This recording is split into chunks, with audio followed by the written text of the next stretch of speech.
Economists were blindsided Friday by the December jobs report. The 74,000 jobs fell well below expectations. Closer to 200,000 jobs were expected. Meantime, over 1 million Americans just lost their unemployment benefits. Michigan Congressman Dan Kildee is joining me now to talk about this. And Representative Kildee, I'm glad you're here to talk about the Financial Services Committee on which you serve. Do you think this jobs report is evidence that confirms that emergency unemployment insurance needs to be extended? Well, I don't think we need the jobs report to make that case. Obviously, it's information that's problematic. We'll see if this is an anomaly or if the rate of economic growth will continue at the next jobs report. But either way, this recovery has not been strong enough for us to eliminate emergency unemployment benefits. And so, I mean, in a place like Michigan, and this is true across the country, it takes people more than 20 weeks or 26 weeks to find new work. And we need to avoid, creating real serious individual problems and economic problems downstream by making sure people have that support until they get their next job. Sir, I know that you led 49 freshman House Democrats on Friday, urging House Speaker Boehner for an immediate up or down vote to extend this insurance. How'd that go? Well, we'll see. Obviously, we're a little disappointed that the Senate has not moved, but I don't think that excuses the House not taking this bill up.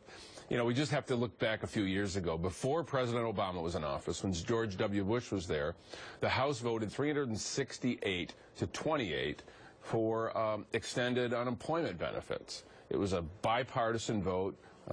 Paul Ryan voted for it. Darrell Issa voted for it. I mean, this was not really any different situation, except that President Bush was in office.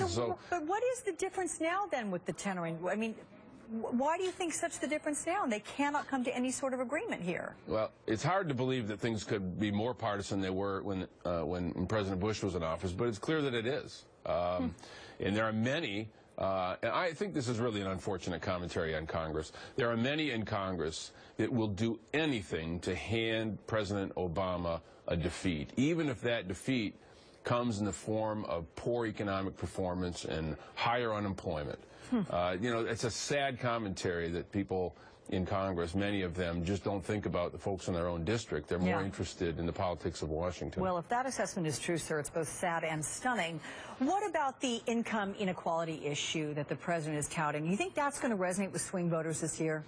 I think it will. I hear about it when I'm back home. And I think one of the things that's important about it when we talk about income inequality and we think about perhaps a minimum wage increase. I'm co-sponsor of the H.R. 1010, which would lift the minimum wage to $10.10.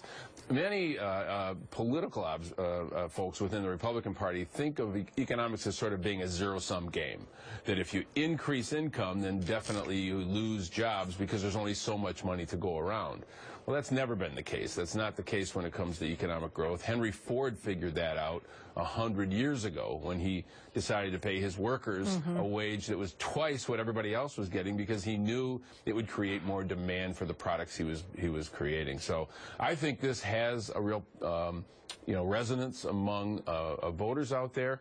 And the fact that the economy is struggling is, I think, not just causing greater inequality, in terms of earnings, but is actually caused by growing.